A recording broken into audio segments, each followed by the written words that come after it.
Cesca Litton-Kalaw is an ESPN sportscaster and events host. She is in continuous pursuit of pursuing her passions both in front of and behind the camera.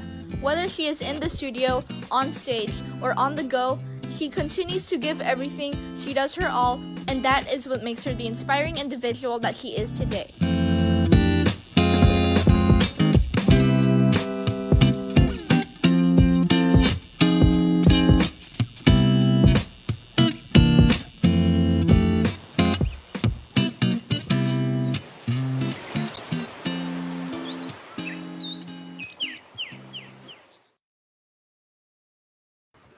Hi guys, and welcome to another episode of In Love With Me, where we feature inspiring individuals who will share their amazing stories. I am your host, Mafae Velasco, and for this series, our topic is Finding Your Why.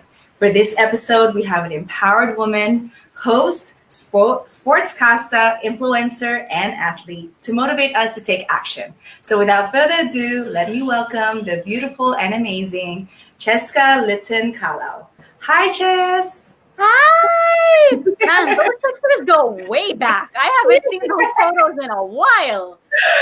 Well, that's my little surprise. This is my little surprise for you. You know, just letting everyone know how long I've known you and all the different things. So I hope that brought back some memories. It did. I mean, we haven't gone out in a while. Like, I know one of those photos was in the club still. Well, that's one of my favorite photos of us, even with time, you know. I think that's when you guys were just starting to date, and you know, I was definitely in the early days. Yeah. Oh my God. Thank you for having me on the show. Finally. Yes, oh my God. I know. Long so many times. Huh. Long overdue. I've always wanted you on here because you do this on a day-to-day basis. This is natural for you. So I wanted to make sure that you're the one relaxed and you're the one who is inspiring everyone. I'm actually enjoying this role reversal right now. Good, because you deserve to be shared. I always look up to you and your sister on being such a natural host or a natural, vibrant personality in events, on TV, even in our gatherings. You know, I've always wanted to get tips from you guys, or just know, you know, how you stay motivated when you do an interview, or even, you know, about to go on TV, and then when you just speak and interview someone, it just comes out naturally. So now that I've had maybe 200 people under my belt, now I'm so confident to interview Chesca.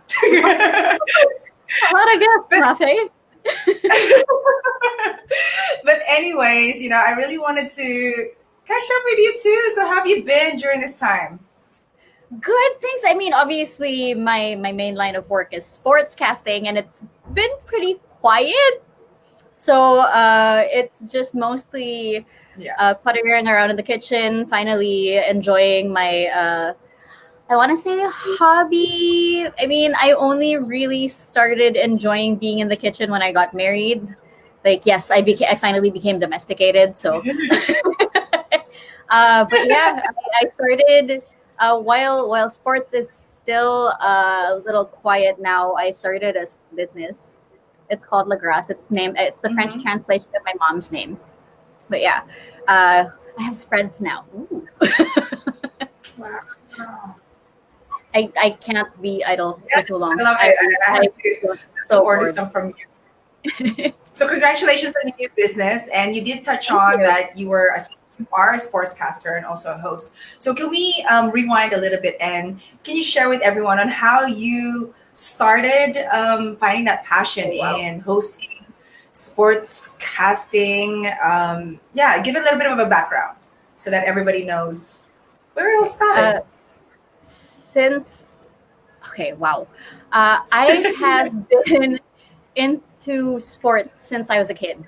Like for as long as I can remember, I was doing something outdoors, or I actually started out in ballet. My parents enrolled me in ballet classes, and then after maybe a year, I was like, this is not for me. It was a little too, like, come on, can you imagine me? I was going to say. I was like, this doesn't feel like me. So I asked to be enrolled in gymnastics instead, and that felt more like me. And from gymnastics, I went into cheerleading. From cheerleading, I joined the football varsity. Somewhere in between all that, I was a Girl Scout. I even became the vice president of the Girl Scouts in CSA. I love being outdoors. I love camping. My dad encouraged me. Like I remember the day I told him, I was like, I joined the Girl Scouts. I'm gonna go camping. I'm gonna be outdoors. I love this, blah blah. And then the following weekend, I came home. On my bed, I had a sleeping bag, I had a tent, I had binoculars, I had a compass, I had all these things, and I was so happy. I was like, I came to the next camping trip feeling all cool. I'm like, yeah, I got all my stuff. I'm complete. But I was also very blessed that I had parents who encouraged me. If I said I wanted to do something, they would be all in. Like, okay, you want to go ice skating? All right, we're going to buy you a pair of figure skates. That did not last very long, by the way. I did not. That was not a very fruitful venture, but I tried. So when I got to college, I thought I would continue the football path. But when I got to UANP, there actually wasn't a football team anymore. There used to be one, but then I guess all the players graduated. So thankfully, I had a former teammate who was also in UANP. So we looked for other former football players, and then we went door to door. We had clipboards and got people to sign up for the club. It wasn't even going to be a varsity team. It was just going to be a club. They were like, okay, go form a football club, and then if you do well in the first 2 years, then you can become a varsity team. But after the first 2 years of my second year of college, I had already joined. I was already a courtside reporter for the NCAA. Mm-hmm. I'm gonna give away my age.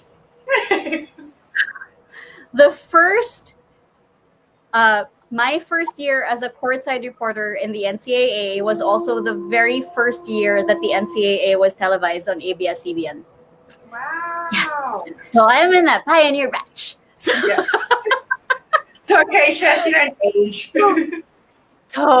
Yes. And my first year, the team that I was assigned to, the San Sebastian Stacks, they won the championship. They beat CSB.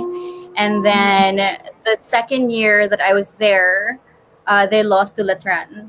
And at the time, college courtside reporters were only allowed to do 2 years in college ball. So after that, I got moved to the PBL. And then I took a break from sports for a little bit because I got into MTV Philippines. And then when I came back to sports, it was with Solar Sports as an anchor for Sports Desk, the very first version of Sports Desk. Then it just went on from there. Courtside reporter in the PBA, and then back to Sports Desk in 2013. But this time it was with Solar News. You guys guessed it a couple times. Yeah, so basically I have been doing there. That is on Sports Desk with Rufino. So I've been doing this for 18 years. Amazing. Yeah.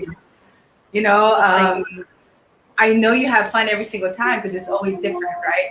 I've always wanted to do something in my life that it was not a typical 9 to 5 or in an office. And to me, it feels like you had that dream job because it's like you're reading a book, like, you know, just doing this In Love With Me series. I feel as though I was reading, but then it was a conversation.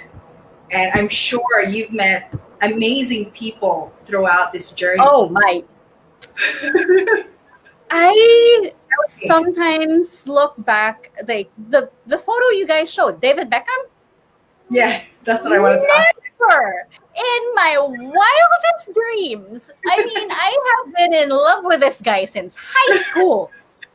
You don't understand. Again, I was a football girl. I grew up. I was in the football varsity in CSA, and obviously, when I joined a foreign exchange program during the summer before my senior year of high school, I had a choice. Like I could choose from France, Spain, England, and immediately I was like, I'm gonna go to England because David Beckham is from there. And like it was just insane. He was already here a few years back. Like a few years back when he was with the MLS with LA Galaxy. They had an exhibition game versus the Azgals. It was a friendly match, but obviously I did not have any close encounter with him. I was in the stands just screaming, David! But this was October of last year. And he came out here for an insurance company that he is an endorser for, and there was a football clinic with kids. And a friend of mine, Anton Del Rosario, asked me if I wanted to coach. And as soon as he said David Beckham, I'm like, did you need to ask? Like, you know what I'm going to say. Yeah. So it was just, you could tell that he was genuinely happy to be around kids.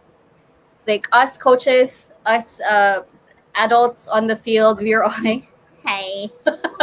But I mean, obviously he shook our hands and everything. He was very nice to us. But when he got to the kids, like his smile was like, hey, how are you guys doing? I was like, all right, I still love you. Fangirl moment, amazing. Yeah, so that was the most recent one. But again, through the 18 years, I've experienced so many things that I never ever thought I would be able to in my entire life. And that's all because I decided to pursue sportscasting as a career and hosting and all that. Mm-hmm.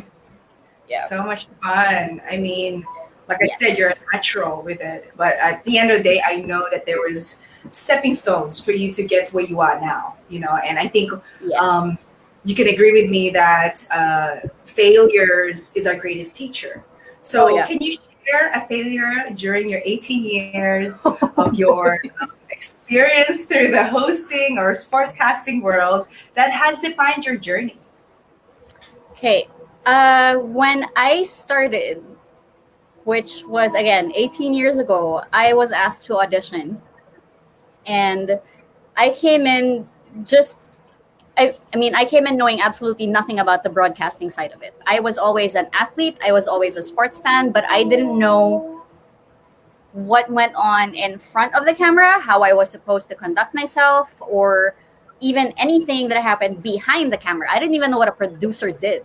But thankfully, when someone from ABS Sports asked me to come in and audition, and at the time, my only knowledge of college basketball was basically my friends from DLSU, because UANP doesn't have a UAAP team.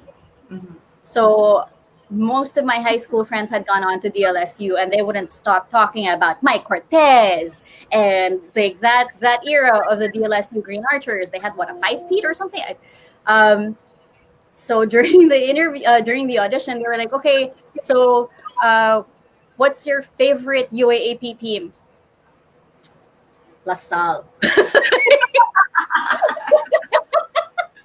Like, who's your favorite UAAP player?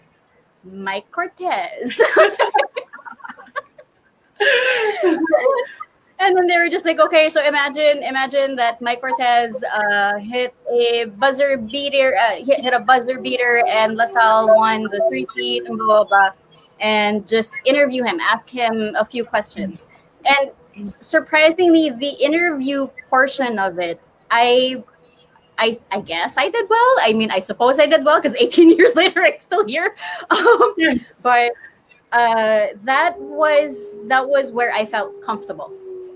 I realized I wasn't comfortable with people asking me questions, but I was comfortable asking people questions. Mm-hmm. And my first year as a courtside reporter was honestly a learning experience because I wasn't sure how to remain composed in front of a camera. And when you're a courtside reporter, I mean, there are hazards to the job. There could be a ball flying at your head any second while you're doing a report. And then I remember, you know how obviously you're supposed to stay in frame And then I was in the middle of my report. I see the ball come flying at me, and I just like disappear. um, and I'm pretty sure I have flubbed so many reports on air. I have forgotten so many lines.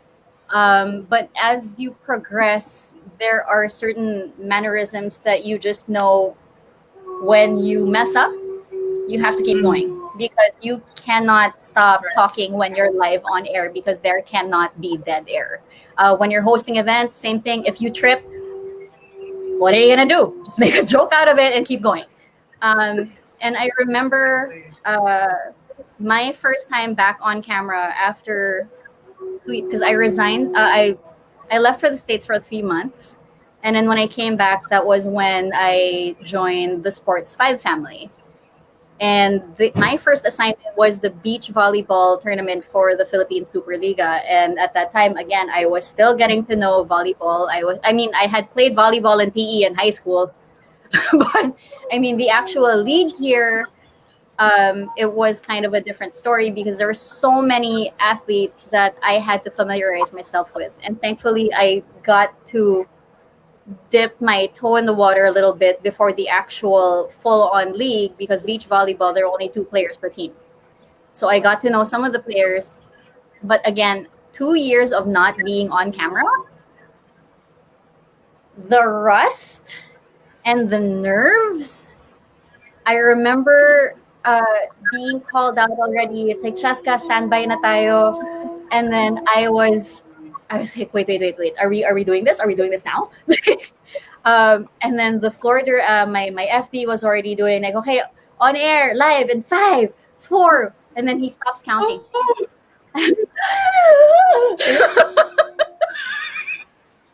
And then when you, again, like another thing, you modulate your voice because a lot of us, when we talk, we become high and squeaky when we're nervous. And again, at that time, 16 years, I should have known. I should have known that when I talk on cam, good afternoon, ladies and gentlemen, welcome to the PS. Like, it should have been like that. When I started talking, good afternoon, ladies and gentlemen. Oh my gosh. It took a few games for me to get back in the rhythm because it's real. I never thought it would happen to me because I was like, I've done this for so long. And everyone around me was like, it's like riding a bike, you'll never forget. But when I was there in the moment, I was like,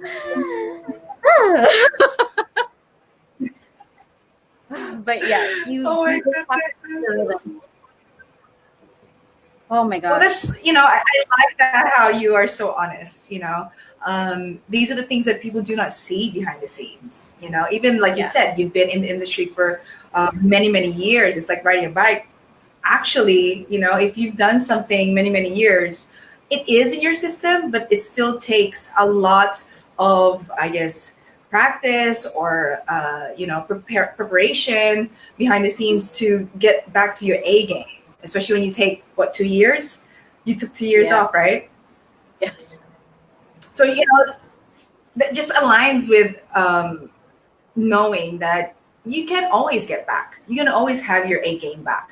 It's just a matter of getting your mindset, I guess, back to the rhythm. And as I can see, from when you started to when you took that break, there was this moment of self-doubt. Would you agree? And if you did have those feelings throughout your journey, I mean, in your career, I'm sure everybody has that moment where you question yourself. You ask yourself, oh my gosh, is this the right thing that I should be doing right now? And if so, can you share with everyone, and how did you overcome that self-doubt? I had no choice. I knew that if I wanted to keep working, I knew that if I wanted to stay in the field that I said was my dream, then I had to push past everything. I remember, oh my gosh, the first time I had to do highlights again. When I was doing sports desk, we had to do NBA highlights. We had to do all these different highlights. I'm sorry, can you hear my dog howling? Yeah, I was gonna say, who is Monique? I think it wants to be part of our interview. He does. I'm gonna. Shh. Okay, I'm sorry. He It's wants okay, to be go. included in everything. But, So um, cute. so the first time they asked me to do highlights again for volleyball, again, like after 2 years, I remember thinking, okay, I'm supposed to watch the highlight reel for a little bit and then just narrate whatever it is that I see. I had done this every single day on Sports Desk when we would show NBA highlights, and I thought it would come naturally. And then this was at the end of a long game day. Like games had gone to 5 sets and everything, and people were tired, and we were recording the highlights, the PSL highlights, to be shown on the PBA halftime show the next day. So obviously people were just waiting for me to finish so everyone could go home. And I messed up so bad so many times. And it didn't help that in my head I was already in my head. I was already thinking like people are tired, people want to go home. This is all on you. And I kept flubbing, I kept stuttering, I kept stumbling, and I remember just being so mad at myself when I got home. And I was like, what was that? There is absolutely no excuse for that. You should know this. Um, and then, true enough, when I watched the PBA halftime show the next day, and I heard myself talking, I could hear the uncertainty, and that pissed me off even more. Because you are only as good as your last game. You are only as good as your last appearance. And if that was the last thing people ever saw of my work, that would have been absolutely terrible. Like that was not my best. That was not 100%. That was me giving in to the fear and the doubts that maybe I don't belong here. My dog just really wants attention. Excuse me, let me just grab him. I just appreciate you, acknowledging Come on. that. Because I was like, Come on. okay, is it something? Or is it just a side effect? He wants to be included. All right. Sure, of course. So, Okay. yeah, going back to that, how did you overcome that feeling? I had to make sure that the next time I covered a volleyball game and that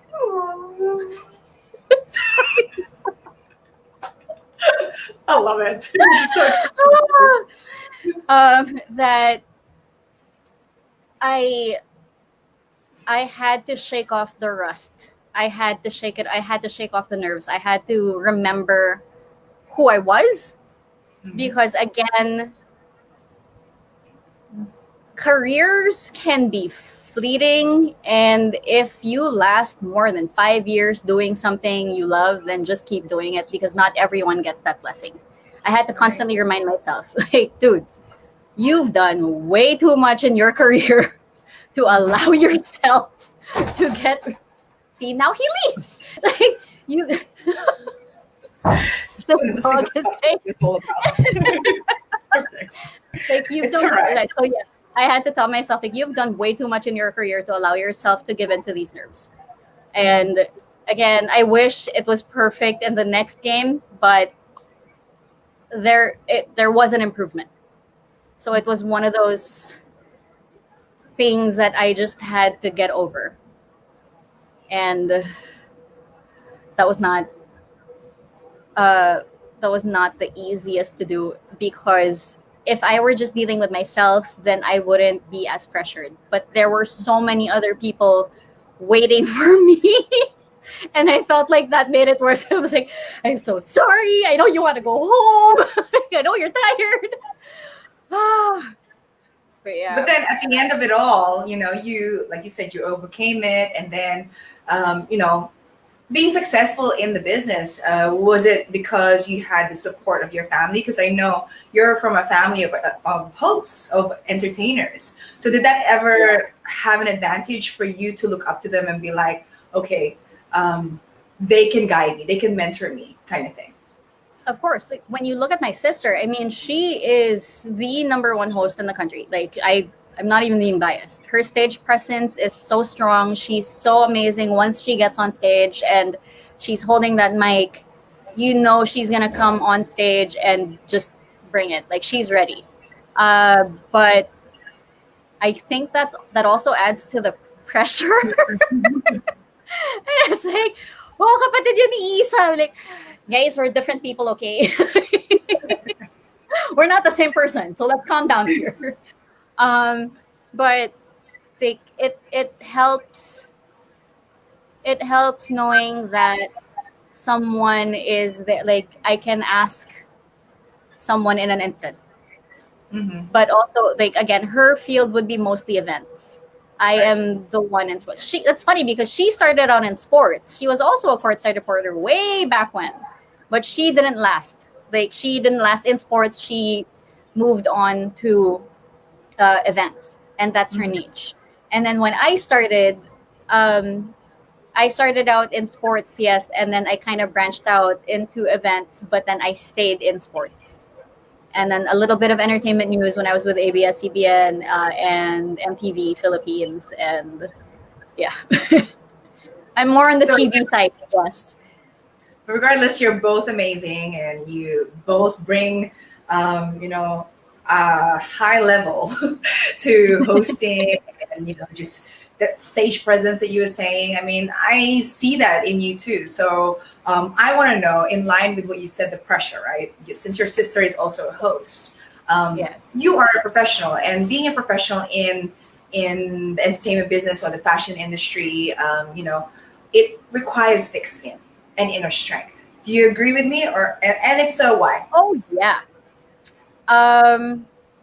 Especially in an industry with very passionate fans, whether it's entertainment, where you have obviously the fandoms for different love teams or different actors, actresses, or in sports, where you have to deal with the fans of players and teams. And and anytime you put yourself out there, anytime you put your work out there, anytime you face the public arena, not everyone will like you. But the sooner you accept that, the easier it is to do your job, because you would not be in that position if you weren't doing something right. And the true test is actually time. You can't jump in for a month and be like, people don't like me, I don't want to do this anymore. Then it's just not, or maybe you just weren't as passionate about it to begin with. I don't know. Like it's just very different in the sense that there will always, I've come to realize that there will always be some type of basher somewhere. There will always be a hater somewhere. And if you do your job right, if you aren't putting misinformation out there, if you are still considerate of the people you work with and of the fans, then you'll be okay. You cannot make everyone happy, especially in sports, because obviously in sports there are two competing teams. Yeah. There will always be a losing team, and like obviously the fans of the losing team won't be happy, and that's okay, because there's always a next game for that team and they could possibly win, and everyone will be that side will be happy again, and they won't be mad at you. It's funny because I have obviously friends who cover basketball games or cover volleyball games, and they always get a lot of comments like, bakit si ganito pag nagko-commentate halatang biased siya, bakit si ganito laging praise sa ganitong team and whatever. And it's funny because I have one person got comments from fans from both teams saying, oh, si ganito biased kay ganyan. And then the other fan from the other team was like, si ganito biased kay sa team na to. And it's like, my friend was like, so saan ako lulugar? where am I gonna go? So it's just one of those things that it's like, again, just do your job, do it right, and eventually fans will appreciate the work that you do. It's amazing to see you guys like hustle and bustle because it's not easy to commentate or cast a sports game because you just never No. know what's going to happen.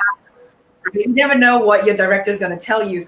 Go get that guy. Go get that player of the game. Or, go over Yeah. there. He Yeah. can't get up or whatever. So with all that energy that you use on even hosting, I mean, I know when I'm able to get a hosting gig or even just the interview, I feel as though like my energy is like, oh my gosh, I put my 100% energy onto this, and then when I stop talking or the interview is done, it's like I have to really sit and replenish. So how do you replenish your inner foundation and your inner strength again? I need to sleep. Like, no, I am the kind of person that if I don't get to sleep, I am so cranky. Oh, stay away. And there was a time that I enjoyed the rush. I mean, I think we all went through this in our early mid 20s. You're like, oh, I don't need to sleep. I can do this all day. I love working. I love the crazy hours. I love not sleep. I love getting home late from work and I have to wake up early for a new call time. Blah, blah, blah. Now that I'm like closer to 40 than I am to 30, I'm like, no, I need to sleep. Leave me alone. And I've also come to realize that there really has to be a balance, especially now that I'm married and my husband isn't in a public industry.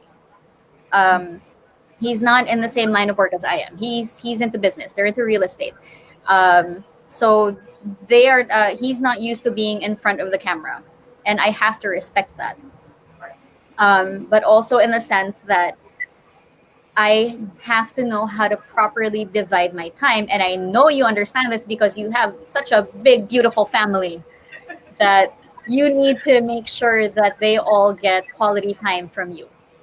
And I need to do the same with my husband. And I need to make sure that while I give my husband the quality time that he deserves, that I don't slack off at work.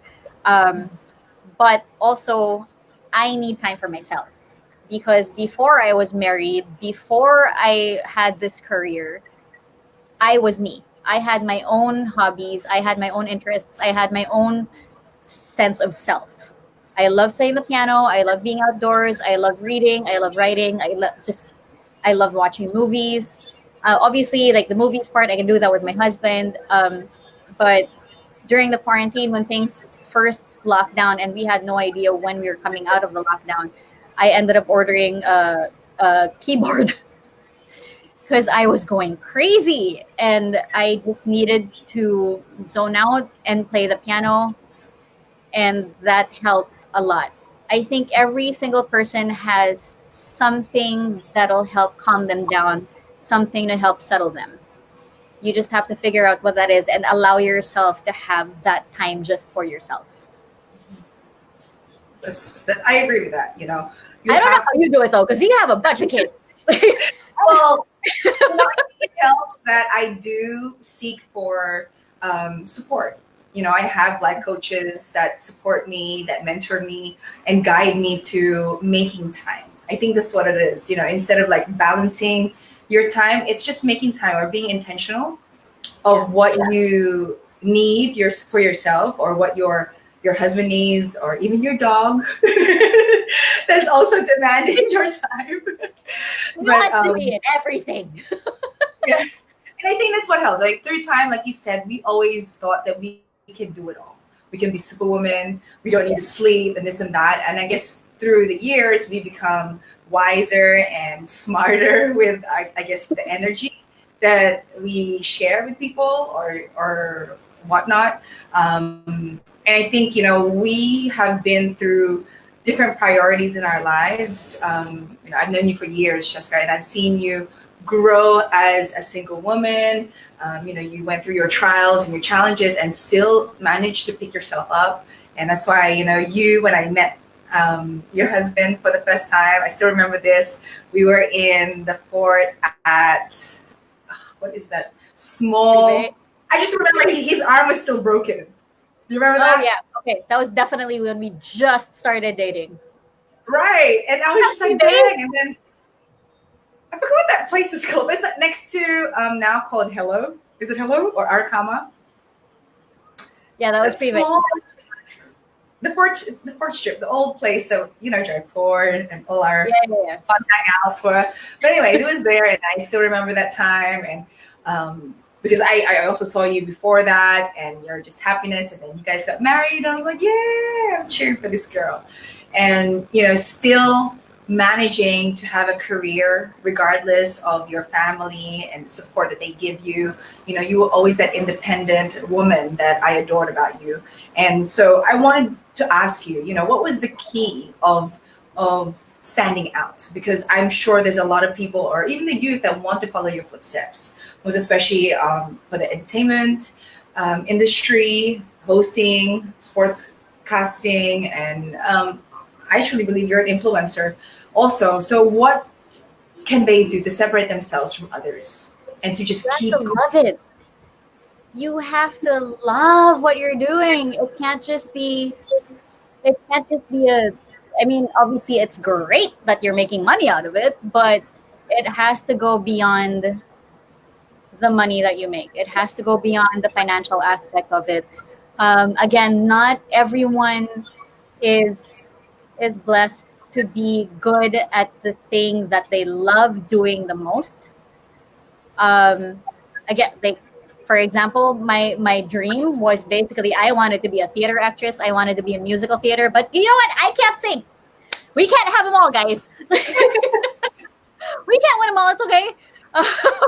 But thankfully, I had other interests that I was fortunate enough to make a career out of.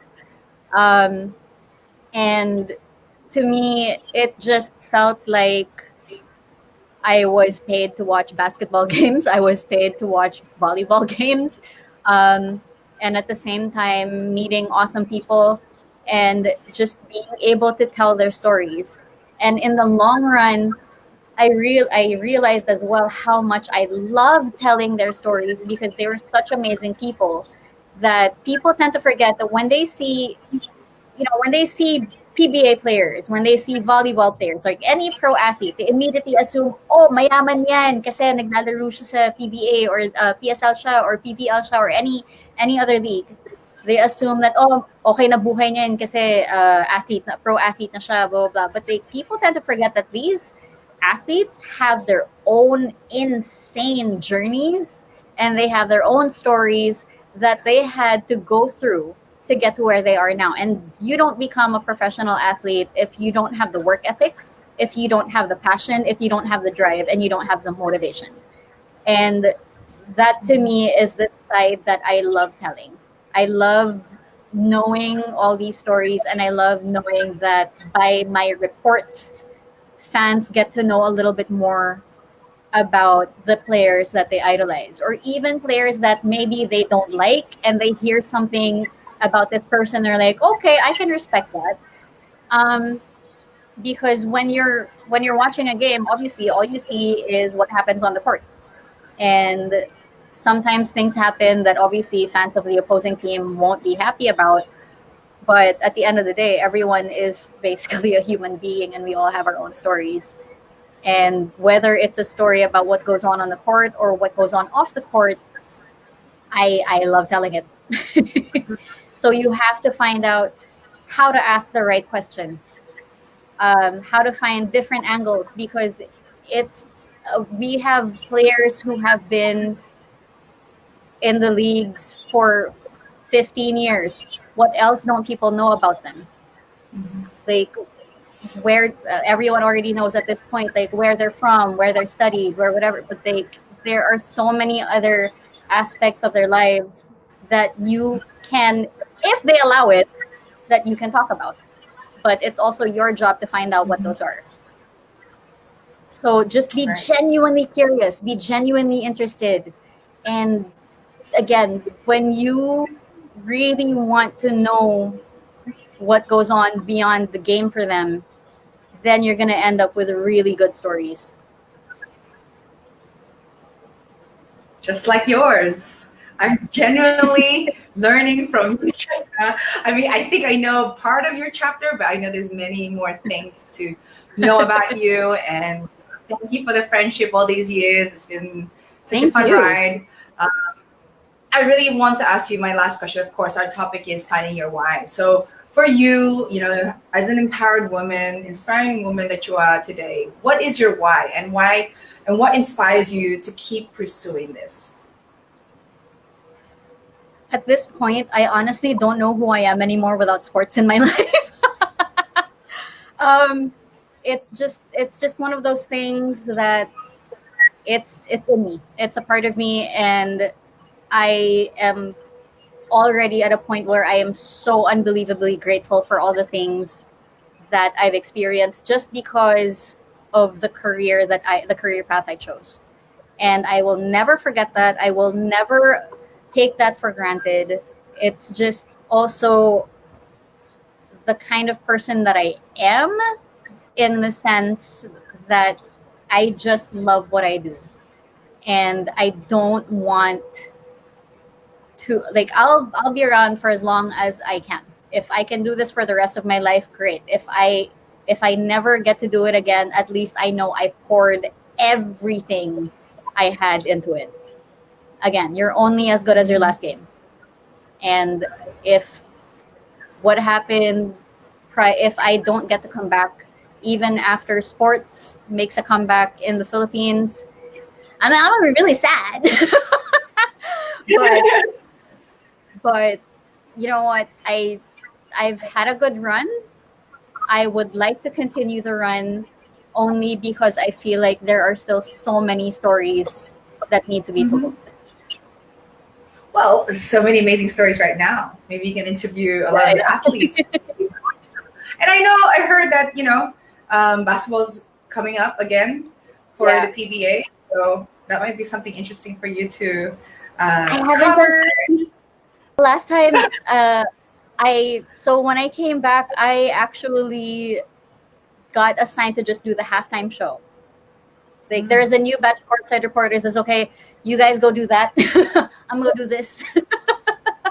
So I'm not entirely sure what the mechanics will be once the bubble starts, but I'm also pretty sure that I won't be in the bubble because, again, I'm married, and the bubble will be for 2 months. So I don't think my husband will be happy if I leave him for 2 months. Yeah, I don't think so. It's okay, Ty. Yeah. She's staying home with you. She's Yeah, just gonna I'll be. leave her with her dog who wants attention 24/7. Well, speaking of that, guys, I do want you to ask more questions or get to know Chesca more because she's so amazing. She has this weekly hashtag, so I was asking you about it, on certain things that she's passionate about that she can share right now. I did see you I miss this I missed hashtag. it. Yes. And then also you spoke about your keyboard. So go ahead, please invite them to your campaign or your positive content that you're creating. Well, again, I know everyone is feeling either anxious or nostalgic nowadays because there's so much uncertainty. So it's okay to look back and, look at the things that you used to do or places you visited and that sort of thing. And that's why I started this I miss this hashtag on Instagram. And it just kind of helps remembering what life was like before this insanity happened. So if you have your own moments that you would like to relive, or if you have something that you would like to go back to once the lockdown is, once everything is, I don't want to say normal, but once we can live life a little bit easier again, then you know what? Just post it, look back on it, and it's okay. It's okay to look back, but just jump right back into the present and figure out your next steps from there. And yeah, use the hashtag so we can all start searching what everybody misses. Yeah, we're still connected, guys. I mean, we have platforms like this, and I'm sure maybe Chesca will have her own little show. I'm claiming it. Maybe she'll talk about being a wife, or even giving you tutorials on how to be that amazing host or caster like she is. But Ches, thank you so much for being part of this. I appreciate you. Like I've been sharing with everyone this past hour. I know we can talk on and on and on. I'll invite you again, Go and on. perhaps we can talk on what has happened, or if you were back into the sports casting world, and you can talk about that even more. But do you have any last shout outs or words of wisdom that you want to share with everyone before we wrap up?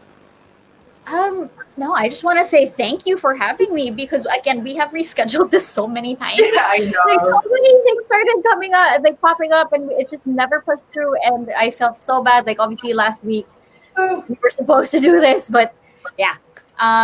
And thank you again for having me. I love that you're doing this. I love that you have this platform. I know you had Ali last week. I love that your family is part of this whole thing. You've got your own team going on. You're so lucky. I had to keep them busy too. It's been what, almost 7, going to 8 months. My goodness. But But yeah, yes. I hope everyone is doing okay. It's okay to not be okay. I know there's a show with that name right now, but it's really okay to not be okay right now because you're not alone. There is so much uncertainty. There's so much anxiety going around, and we're all feeling it. We're all hit. But also support small businesses. Let's throw that out Yes, there. go Support ahead. small businesses and don't forget to show a little bit of kindness to everyone because we're all going through a rough time.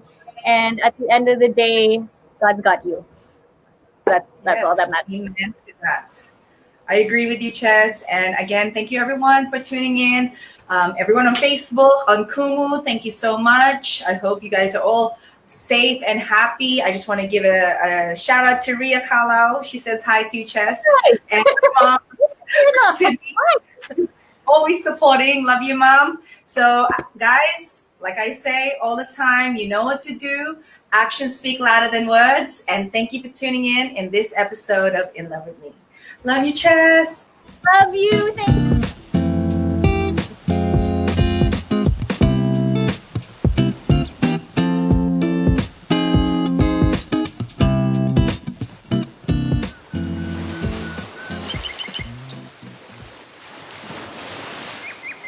Thank you for watching and Love of Me series.